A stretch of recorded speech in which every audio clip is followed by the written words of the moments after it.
What is going on with y'all, man? Look, now I want to come in real quick and let y'all know that this video is a re-upload, right? Now, I recorded this video like a year ago and put it up on YouTube. I think it sits right at about a year old. Now, with recent news as far as the US government planning and passing in the House that they're going to ban TikTok, I figured it would be a perfect time to bring this video back around. We covered like the entire spectrum with TikTok, social media, what it does to your mind, what it does to you spiritually, what it does to young teens. So this is in my mind, it's a great listen. I may not even keep this video on the channel more than 2 days because I uploaded it a year ago, but it's kind of like a full circle moment right now, and I'm it's not like in the video I was advocating for the app to be banned. I could care less. I don't have TikTok. I don't post on TikTok. I don't even have it on my phone to look up videos on TikTok, just because I already know what it is, what it represents. It's almost just like any other app, Instagram, Twitter. I think we know why the US want to ban it. They can't censor it. They can't really make money off of it. It's in a sense for the people, but at the same time, it's not. And I think listening to this video will definitely give some people a better understanding, spiritually about like what's going on with the app TikTok. So yeah, that's just me coming in with a quick disclaimer. I just wanted to let y'all know that I probably will delete this video since I have posted it before. But in the meantime, y'all check this out. Listen to the entire video. Let me know what y'all think about it. I'm pretty sure a good bit of y'all haven't seen it. We got a lot of new subs since then. So, yeah, man, with that being said, y'all check this out. So you have 2 kids. I do. Do they use TikTok? No, they're too young for that. So at what ages are they? 8 and 6. Okay. TikTok is, here in the US, if you're below 13, you get a very restricted version of TikTok. And in many other countries around the world, we don't allow users who are below 13. I guess the question is, I know that you said it's a legal requirement that kids under 13 have to have a different app, effectively. Yes. But I guess the question is, do they have to have an app at all? Could you limit it so that the kids couldn't have access to it? Is that something you'd ever think about? The last time I checked, no. The answer is no. Like, as in terms of the legal requirement doesn't allow me to do this. But I can get back to you on this.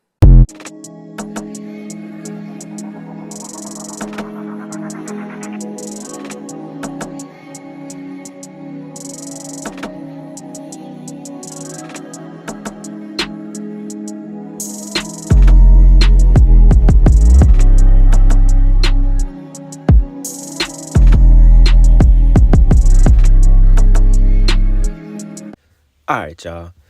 What is going on? It is Black Balloon, and we are coming back with another video. So y'all already know what's going on. So this video was a request under my last video, and I thought it would be a good idea to finally talk about TikTok and to give my personal opinion of what I think and believe TikTok to be and the purpose of it. For me, I take everything for both sides of what it is. It being an app that's kind of like a double-edged sword, and you have a spiritual side to everything, so we're going to visit the spiritual side of what I think TikTok was actually created for and why it's, basically running the digital world today, right? So before we get into that, we'll do a little bit of technical talk about TikTok, about the US basically wanting to ban the app, right? And how it's basically a huge data breach to everyone that uses it. TikTok, the app can basically read your keystrokes on your phone. They can pretty much monitor everything you do inside of the app. So I just want to get a little technical a little bit with this article, just to read a little bit of it before we go into like my personal opinion of TikTok, right? And what the owner of TikTok had to say about it. So it says, a ban of TikTok throughout the United States, if it could actually be enacted, would immediately solve our national security concerns, which I doubt, about the widely popular Chinese-owned video app. Well, maybe when it comes to the app, it would solve national security concerns. But such a ban might ultimately put our national security at greater risk. Moreover, it would sidestep a broader problem, our nation's overall failure to address concerns over the huge amount of personal data collected in our digital lives, especially when that data could be used by foreign adversaries. Now, we're all pretty much aware at this point that TikTok is not the only app that, basically collects data on the people that use the app. We already know. I did a video about Facebook, and when it was called like LifeLog and all of that stuff long ago.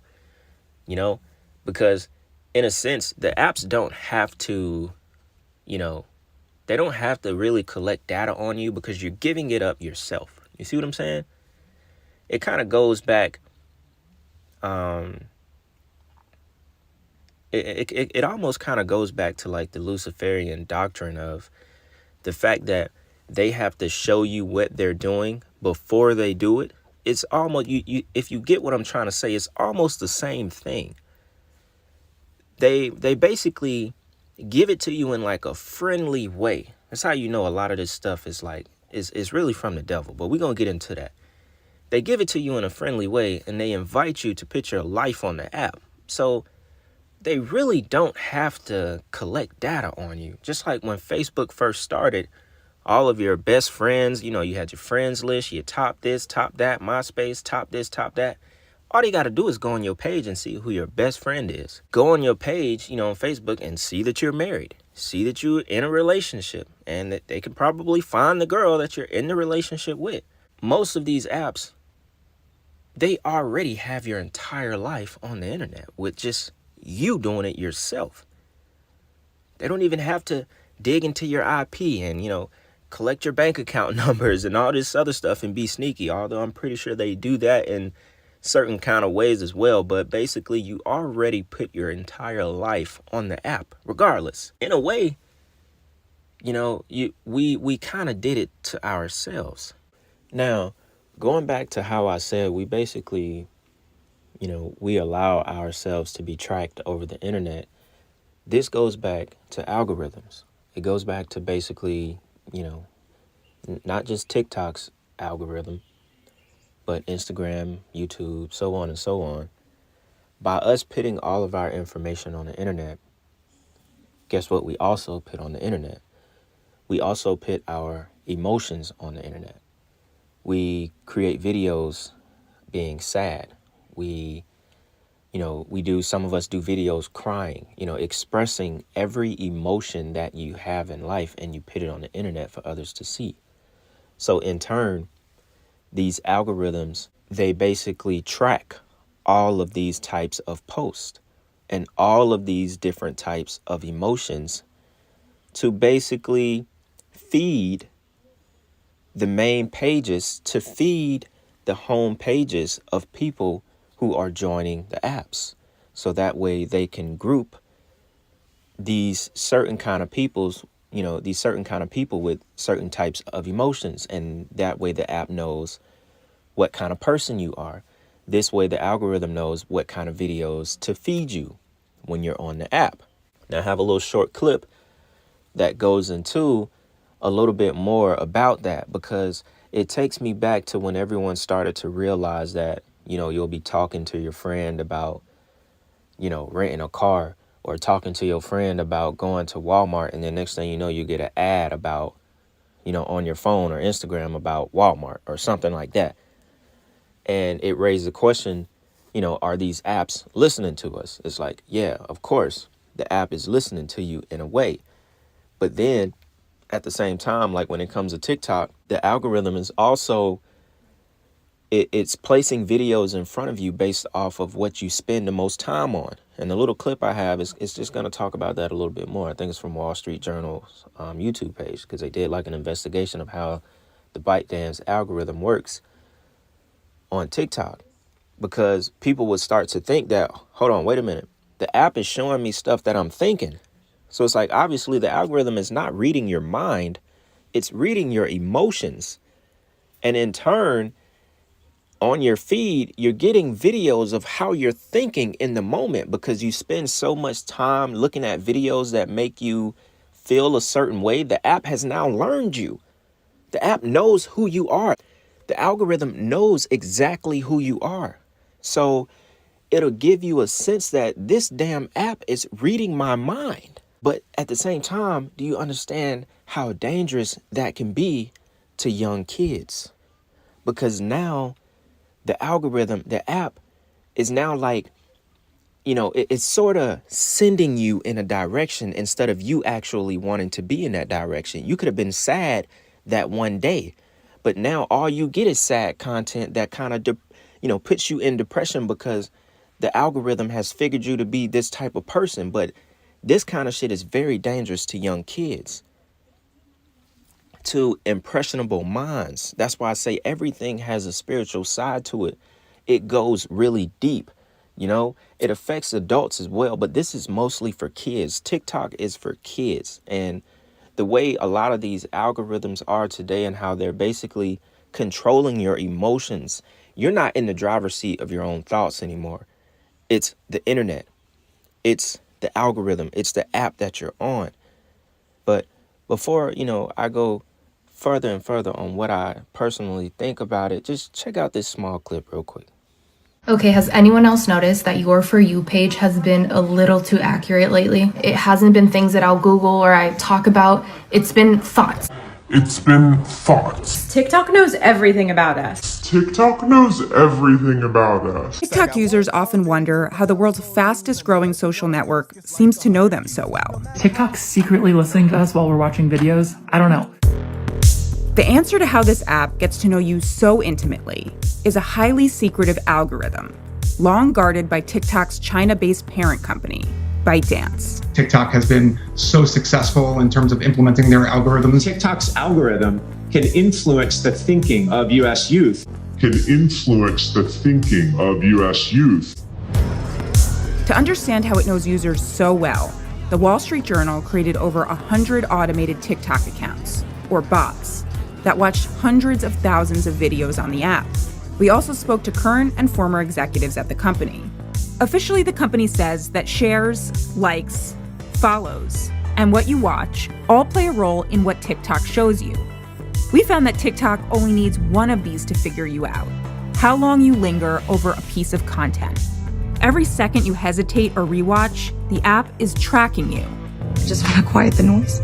Through this one powerful signal, TikTok learns your most hidden interests and emotions and drives you deep into rabbit holes of content that are hard to escape.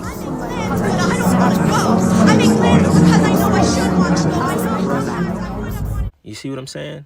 But not really knowing the intent behind it. You see? Because most of these apps, like Facebook, was created by DARPA. And these are basically government entities that don't have your best interests at heart. This was all done on purpose so everything could be in a system, including your life. They want to know everything that is going on. All information needs to be processed somewhere. So they could basically have a hold on what's to come, or just, a better way to be able to tell how someone's going to act to this, how someone's going to react to this post, that post, know your emotions, so on and so on. There's a lot to it. Now, this is why I relate everything back to the spiritual side of everything. And when it needs be, back to the devil. Because it goes right into what I just said about how all information needs to be processed. It needs to be in some kind of central processor, some kind of system that can process information. And yes, even from people, even from emotions, everything needs to be tracked. Now, there's only one entity that wants to do that. It's not man. It's the devil.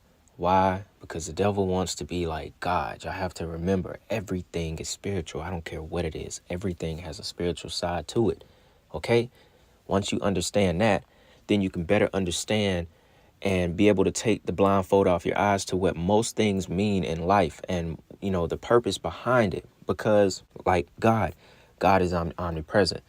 God does not need the internet, although he uses the internet to reach certain people. Like my videos, like other people's videos, you're meant to see certain things when you're meant to see them. But at the end of the day, God knows what's going to happen. The devil doesn't. God does not need the internet to be able to reach every single person. Myself, I believe he does use it. Like I said, in a way, God does use the internet. He will send you a message through someone on the internet. You know, it kind of goes back to how everything is a double-edged sword. But there is one person, there is one entity, and that's the devil, that wants to have all information of all people in one space. Basically uses his fallen angels that are here on earth to do his deeds, his agents. And at the end of the day, this is a way, because we know that Satan is the god of this world, he can now be able to track everything. He has to come up with these kind of schemes through the internet, through multiple other sources, to be able to track things that is going on in his world, to be able to track his people, you know, the people that he has a hold on, which is why people like me, my account, you know, other people who are truthers and so on, this is why our stuff gets shadow banned, because it does the complete opposite of what the devil goal is here with the internet, the world wide web. So that is the entire point of it in the first place. Like I said, everything has a spiritual side, y'all. So now you see why your emotions and everything that you do on the internet is such a huge part of apps in general. You know, because it's really not about trends. You know, they don't care about a trend that's going on the app. The app is there to steer you, to control you, basically. And it's more for the youth, like I said. It's there so you're not in the driver's seat of your own thoughts and your own emotions. It says when it comes to its own citizens, China has prohibited everything from Google to Twitter to even this newspaper, which is the New York Times. Rather than viewing that asymmetry as unfair, we should recognize its symbolic value. America wins when it can show the world that it's an open and democratic country. Not surprisingly, banning TikTok on the grounds that it's a threat to our security won't be seen by other nations as much different from the People's Republic of China's actions to protect itself. It's also not certain that the federal government can, under the First Amendment, simply prohibit access to a significant communications platform, or that it can control online content so as to preclude disinformation. And then there's the political question of whether TikTok's estimated 100 million Americans fans will even allow it to be taken away from them. The case against TikTok isn't hard to make. The heads of the FBI and our spy agencies fear that Chinese government will force TikTok's owner, ByteDance, to hand over the extensive personal information of the app's American users, or demand that it push disinformation. In fact, China's 2017 national intelligence law requires Chinese companies to furnish any customer information relevant to China's national security. It says TikTok collects astonishing amounts of user information, more than some other popular social media apps. Probably not more than some of them. I'm pretty sure TikTok collects more than every other app that there is. Considering the amount of traffic that is on the app, my personal opinion, they collect the most, probably 2 times more than every other app that there is. There's no evidence that ByteDance has ever turned over this information to the Chinese government. What I find crazy is, it says 2 out of 3 American teenagers have used TikTok. So this information on the app could be particularly potent for that impressionable audience. There's no better evidence of why a government might fear the app's insidious nature than the fact that TikTok is banned in China itself. A Chinese-owned app is banned in China itself, bro. Instead, the Chinese government lets ByteDance use a limited domestic version of the app that is subject to the state's censorship. So you can imagine the people that have that limited domestic version app in China, they're not looking at anything that other countries or America is seeing on TikTok. Probably none of the trends, Nothing. Like, it's probably so limited that, you know, they don't even look at TikTok because they can't see anything they probably want to. And you have to think about the fact that, you know, as it read earlier in the article, everything is banned in China. Google, probably Yahoo, Instagram, YouTube is not even allowed in China. Why? Because they fear it, like, it interrupts the culture of their country. So they don't want its citizens, you know, saying basically disinformation, all kind of crazy stuff about China. Everything is banned in China. Even I think in Russia too. I think Russia has just about everything that China has banned.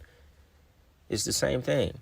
So basically the two countries that, you know, we're like, you know, kind of most involved with back and forth war rumors and all of this kind of stuff, they don't allow their citizens to watch anything or have anything that basically we have here in America. Now, to go ahead and wrap this video up, give my last thoughts on TikTok, you know, just in general. And I've kind of touched on this before in a previous video. And this kind of relates more to, you know, the spiritual side of how I view the internet today, especially TikTok, especially an app where little kids and, you know, even not little kids, you know, people who are of age, adults as well, where you can log on to something and basically see anything you want, right? So this is why I say I've talked about this before. You know how today we see so much sex through apps, through Instagram, TikTok, you know, and it doesn't have to be actual sex or naked bodies. It's lust. It's a lot of women, you know, a lot of women showing their bodies. And I'm speaking as in for men, you know, of course, women see what they see for men as well. But today there's a lot of lust. There's a lot of, you know, sex that you see on the internet, a lot of body, a lot of stuff that keeps your eyes wandering, a lot of things that, you know, can mesmerize you and just can keep you in a continuous state of lust. So you're always lusting after men. You're always lusting after women. TikTok is another example of keeping that going. You know, anything that has power the way TikTok does, an app, a music, a song, I think it's all a goal that's tied back to the New World Order. Everything has an agenda to push a certain agenda and to, you know, create a new order of things. You know what I'm saying? And it takes me back, like I said, I've talked about it before. As humans, to my understanding of the spirit world and, you know, and what I feel like we're here for as a collective, I don't feel like humans are meant to see the world. You know, God says, do not be of the world. So don't partake in worldly things. So in my understanding, that also means we're not supposed to see the world either. Now, I'm not talking about going on vacations and seeing all the different countries and stuff like that. I mean, you're not supposed to have access to everything that is out there. And that is what apps like TikTok does to the average person. You know, you now have access to things that you would never had access to before without the app. Like I said when I started this video, it's a double-edged sword, because now we're in the age of information. You can learn things that you've never learned, that you may have not, you know, you never would have learned this on TikTok, or you never would have learned in your regular life without TikTok. And it's like, cool, that was great. You learned a lot of stuff.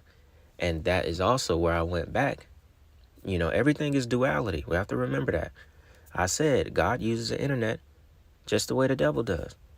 Because, you know, some little kid, he was on TikTok, he watched a bunch of spiritual videos, and he turned his life around, and he wanted to teach others about God or teach others about, you know, taking care of yourself. So that's a positive check off of TikTok. So that's why I said that. You know, it's duality at the end of the day. Of course, you get a few good things from it, and you get a few bad things from it. But it's mostly things that you really aren't supposed to be able to see. And now today, with the internet the way it is, where it really creeps in your mind when you have, like unlimited access to stuff, is it goes back to the internet and the apps controlling your emotions. The internet is telling you what to do before you tell yourself something. The internet told you you want your girl to look like this. The internet told you you want your girl to wear this because that's what you see online. Or you want her to act a certain way. You want her to say certain things. It controls just about everything. And now you're looking for things in real life that you see on the internet. And that is the problem. So that's why I say we're not supposed to see as much as we see. I don't care what y'all say. I don't care about y'all talking about people in the Bible having multiple wives and all this and that. I don't care what y'all say. You're not supposed to see as many women as you see on the internet because it's bad for your mind. It's not realistic. You're not going to see that in real life. You're not going to get that in real life. It doesn't even have to be women. It can be, it could be anything that you're seeing too much. You're allowing too much into your mind. And it's creating an artificial reality that you're trying to live that you will never probably live. When you just need to worry about your life, the things right in front of you that you can control. And, just let stuff happen naturally. The internet causes you to force things into your life that would have never been there if it wasn't for the internet. You have to let things naturally happen. Even if you want a woman, you want a man, let it naturally happen in real life. So it's a pretty deep topic. It's something I could probably keep going on, and I could come back and make a part 2. Because, things when I get to talking like this, it just starts pinging, and I kind of feel like I get all over the place. So, at this point, I feel like I just want to wrap it up so I don't, get too far off topic. I think we covered the TikTok thing, pretty well. Hope y'all enjoyed this video, man. And the person that requested this video, I appreciate it because it was a pretty good topic that I've never talked about. So y'all let me know what y'all think in the comments, man. As always, get a conversation going back and forth. YouTube is really shadow banning my videos. And it's something I never say, but y'all go ahead and, hit that like button as much as y'all can, man. So, anyways, with that being said, it's Black Balloon. And I'm going to see y'all soon. I'm out.